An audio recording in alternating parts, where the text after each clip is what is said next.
All right. Good morning, everybody. I'll wait a few minutes to see if anybody hops on. And today I want to go over some missing components or maybe things that could be secret weapons in training that folks and over 2 decades as a coach, I've seen a lot of folks not take advantage of these things. They may not even know it's available or that it's beneficial. So that's why I want to go over this. There are components, again, that could be little things to give your workout a little bit of a boost or give your run a little bit of a boost, put you in a better position to maximize a run or a workout, which I think are important. So that's what I wanted to talk about today. And then I want to open it up for any other training type questions for any type of event. So if you're a coach or an athlete and you're not subscribed to this channel, I hope that you do. I hope that you'll join some live streams as well because we can talk about this. You can have your voice heard, have your questions answered. Okay, I'll be doing more live streams, doing somewhat regularly right now, but I'd like to do one every week. And if we can get enough people on here, I want to get to the point where we have enough, as many people in live streams as I do in my baseball channel, which is a lot. So, but again, load up the comments when you come in here. Say hi. Let me know that you're in here as well. And I want to go over this because these are important things, and I'll start in a second too. So, one of the things is sequence. What is a good order to do or beneficial order to do things, whether it be on a day that you or just do a regular run or a day that you have a workout planned. So, because that can be another added benefit to your training. A lot of folks that do, and even on race days, they'll do this too. They'll do a warm up and stop and do a static stretch, and then hop back up and do some strides and plyometrics and so on and so forth. Well, how does that order work out for you? Do you feel like it's helpful? Do you feel loose again? And I say this because sometimes you can really feel the difference in a race day, or even in the beginning of spring season where it's a little cool outside. So when the weather is still a little chilly and being loose is important, right? So I've seen a lot of folks do this, and I just want to make a different suggestion, and it's up to you to decide whether you find it beneficial or not. And I've done videos over this, how to warm up effectively for runs and races and workouts, and put yourself in a position to maximize your performance for the day. So I know it's early, so it's early Sunday morning. It's 8 o'clock a.m. Eastern time, so I get it, and probably not a lot of folks are up, but I hope that if you see this later, I hope that you'll take advantage of some of these things. So the first thing, again, is the sequence, and one of the sequences I recommend is a active stretch, and I'm a proponent of active isolated flexibility, the rope stretching. Okay, I'm a disciple of it myself. I've been doing it for 25 years. I also studied directly under the Whartons who founded the art. So, and this is a little bit of a different stretching philosophy, a little bit of a different stretching procedure method. But the goal is at the end of the day to put yourself in a position to warm up the body in a way, whether it's ready for activity, transition into faster running, but also put you in a position where you're feeling good even in the beginning of a run. Sometimes it takes, and I've seen this a lot too, folks. I need a few miles to start feeling loose or warmed up and whatnot. And it doesn't always have to be that way. You can feel good pretty much right out the door. So, and I want to get you to the point where you feel that. I want to know that's available to you. Okay, and it does exist. So my personal philosophy is active isolated flexibility first, and then you do your run, whatever that might be. Okay, if you have time afterward, you can do a little bit of stretching just to flush out the legs. And again, this is not a static stretching method; it's an active one. So you can also flush out lactates in the body. You can flush out just junk in the body that's by making you feeling your legs feel heavy. So that's also important. And in terms of the warm up itself, do an active isolated flexibility, get the blood pumping in the body, get the legs moving. Then you can do your warm up. When it's a workout day, you're already loose, and then you can go right into your um, plyometrics, drills, and whatnot. And then you can go into whatever workout you have. So the sequence at some point can become very important and even more beneficial to you. That's why I recommend this particular order. So again, it's an active stretch, and then your run, or an active stretch, then your warm up, and then you're already loose. And at that point, You can do your drills and your strides, and you can either do your workout or go into your race. Okay, as opposed to warming up and then static stretching, and then trying to fire the body up again after it's been kind of cooled down from static stretching. So that can be counterproductive if you do that, especially on a day that's cold, like at the beginning of cross country season. Well, actually late cross country season, when the weather starts to really, really cool off. I've seen this happen. I've seen this happen during outdoor track. I also seen it happen during indoor track in winter, on days where you need to fire up the body and whatnot. And it's cold. You do a really cold warm up, whatever it is, and then you do a static stretch, and then the muscles will not fire up the way you need them to, and then you go into right into something faster and more abrupt, and you potentially see some aches and pains and potential injury. So this is sequentially, it's a good way of maximizing that. And again, whether it's a workout or a race or a basic run, the sequence in which you do it is important. Okay. Now I want to pivot over to the next one. And this is a workout day. Okay. And you can even do it to a degree on race day, but this is more importantly on a workout day. So you do your warm up. And again, I still recommend doing active stretching, warm up drills and strides and whatnot. But you ever notice where you're doing, let's say, 6 times 1,000 a rep day, or 8 times 1,000 threshold reps, or a tempo run, or whatever it might be, and sometimes it takes a while to find your pace? Well, what I recommend, and what I have a lot of my athletes do, is do 2 to 3 times 200 meters with a 200-meter jog at the goal pace of the workout itself. So let's just say you're going to do a 4-mile tempo at 6 minutes per mile, right? Or you're going to do 8 times 1,000 threshold thousands at 3:45 per rep, which is also 6 minutes per mile. I'm going to keep it at certain pace just to make it easier to understand. Or you're going to do 8 times 800 meters at 2:45. Let's just say 2:40, which is 5:20 pace. Okay. Well, in that case, if you're doing anything at 6-minute pace, the goal is to run. And if you do 6-minute pace, you break it down. It's 3 minutes for 800. It's 90 seconds per 400, and which becomes 44 seconds to 45 seconds per 200. So the goal is to do 2 to 3 times 200 at 44 to 45, which is 6-minute pace with a 200-meter jog, and then you transition into your workout. Those little bits of couple 200s help you lock in and find your pace before having to use a part of the workout to do that.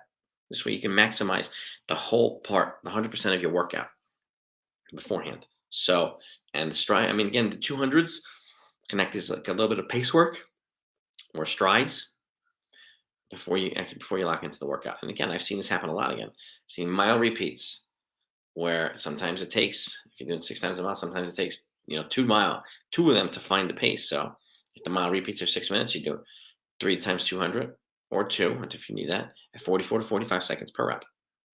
Again, it helps you transition into a workout. If you're doing 800s at 240, which is 5:20 pace, which is 240 for 800, which is 80 for the 400, then at this point, you can do 2 to 3 times 200 at 39:40, which is the same pace. Again, this is just doing mini pace work to help you transition into the workout that you need to do. So it's 2 to 3 times at 200 at goal pace, whatever the workout is. If it's a threshold rep, if it's a tempo workout, if it's intervals, whatever it might be, when the reps are relatively longer than 800 meters or longer, doing some 200s. And again, I recommend 2 to 3 with eagle jog at the pace of the workout to help you transition effectively into the actual workout. Okay, the goal here again is to maximize the entire workout. Okay, the entire benefit of the workout. So that's number 2. Now, if you want to transition out of the workout, if you want to add a little bit more volume, you could also do 2 to 3 times 200 after the workout to help you transition a little bit out. If you want to help simulate running a little bit faster, then you can just drop a second on the 200s, run them a little bit faster on the back end to help you simulate turning over a little bit when you're fatigued from the workout itself. Okay, so you can do that, and I have people do that too.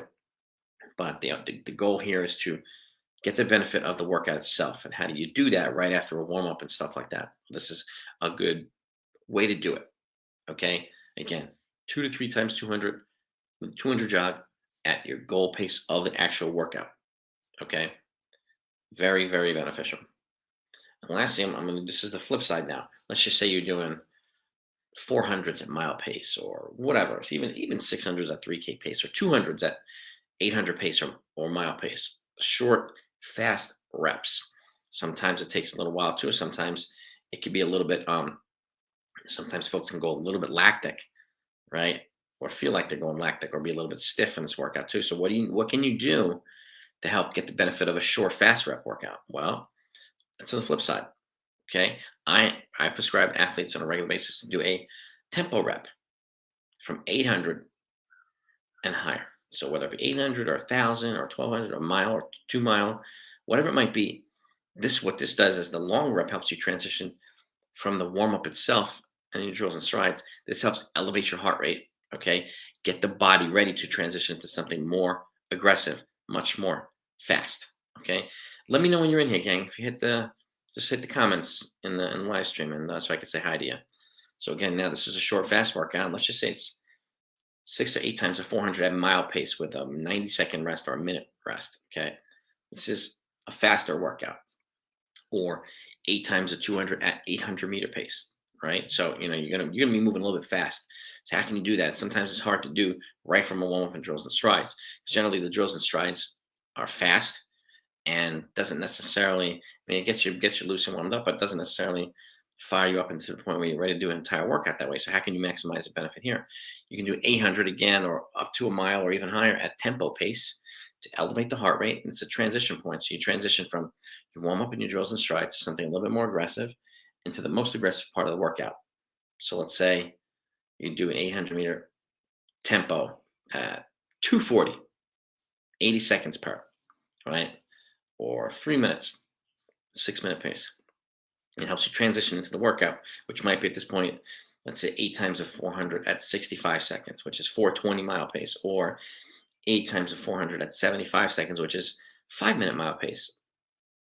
These tempo components will help you elevate the heart rate again, get the body fired up and warmed up, and then you transition into the workout. This is good early season work.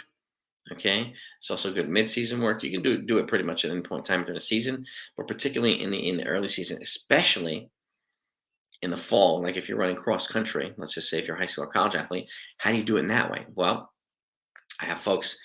A lot of folks can't handle the entire volume of a workout yet at goal race pace. That's hard to do early in the season. So let's say it's like 5 to 6 times a mile at 5-minute pace, right, or whatever it might be, or even 6-minute pace. That's hard to do in the beginning of the season. So how do you break this up into pieces without sacrificing the volume of the workout? Well, you can do a 2-mile effort at tempo pace.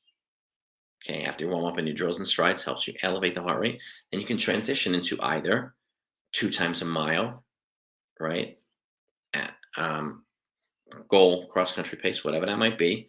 You take it 2 times a mile at the rest 230 recovery in between the rep, and then you can repeat this workout later on, and then combine this. And you can do a 2-mile tempo and then a 2-mile goal race pace rep, and then the last mile or two you can do it at 5K pace or a little bit faster.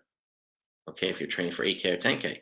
Okay, let's just say this is college, and I'll give you a high school example as well. Okay, so you can do a 2-mile tempo, and then you do two times a mile or 2 miles at race pace, goal race pace, and then you can do either 4 by 800 or 8 by 400 at 5K pace with a minute recovery. And that gives you your 6 miles worth of volume. If you're in high school, the goal is 3 to 4 miles. Okay, in early seasons, probably 4 miles. You get to the point where you can do over distance. You could do it here. You could do a tempo mile, right? Tempo mile. Then you transition.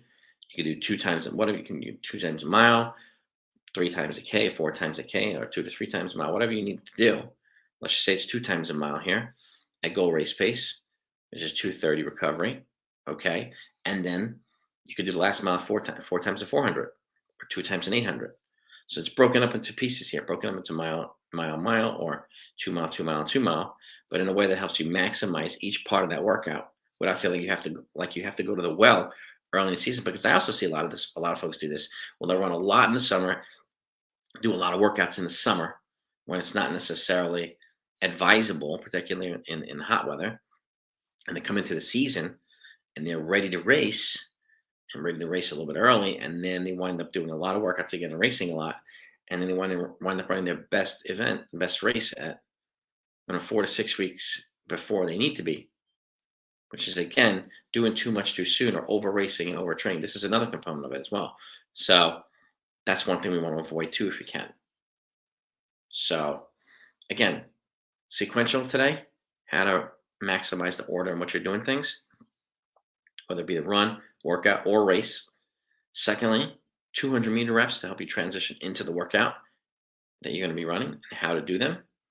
And lastly, a tempo or even a threshold rep, depending on whatever the pace is, and help you transition into short, faster reps.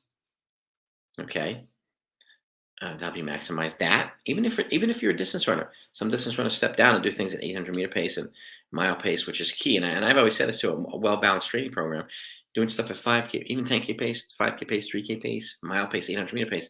That's a well-balanced training approach for middle distance and distance runners.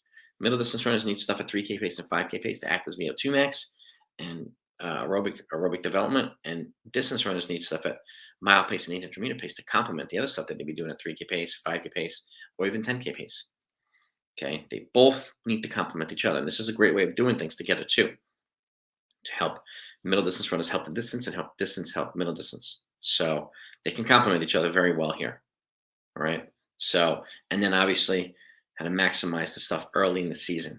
Okay, even and the same goes for early spring. But even if it's early spring, at least you have cross country and indoor having developed or a significant base in racing behind your belt. So this becomes a little bit more prominent in the fall season when you're going to start your year's worth of racing cross country. Okay, and again, how do you maximize the training in a way? Because cross country, again, it can be 10 to 12 weeks long for the most part. So you want to get to the point where you're running your best at week 10, 11, and 12, and not 4, 5, and 6. Okay, and that's important. And how do you do that? Well, this is a way to do it. Transitioning components of your workout, so you get the benefit of each component of it, each section of it, each part of it, right? So let me know what you think. If you have questions, put them in the comments. If anybody is in, if you, there's a couple people in here right now listening to this, you have training component questions or any other types of training questions, whether it's middle distance races, marathon training, put them in the comments. I'm here to answer them right now before I wrap it up. So I wanted to focus on those parts today, which I think you'll find beneficial. Okay, and again, if you have questions, I'll hang out for a minute or two. Feel free to ask them, whatever they might be. There's no stupid questions here. Okay, especially if you're a coach and you just want to get more insight and learn. There's no stupid questions. So again, we'll continue to put more videos and more live streams out so you can answer questions and ask questions and whatever. And if you have specific requests on live streams, that's also something I put in the comments. Okay, I mean, I'll get 800-meter training, I got half marathon training, I get marathon training. I've trained people at every level for the last 2 decades, and at a high level too for a lot of my athletes too. So, and as a former competitive runner myself, I do speak from experience as well, former middle distance and distance runner. So, I want to make sure that you can ask questions. I want to make sure you can get different perspectives on stuff. And again, I think you might find on this channel, I've got 400 plus videos already for free for you if you're new here. So, welcome to the channel if you are.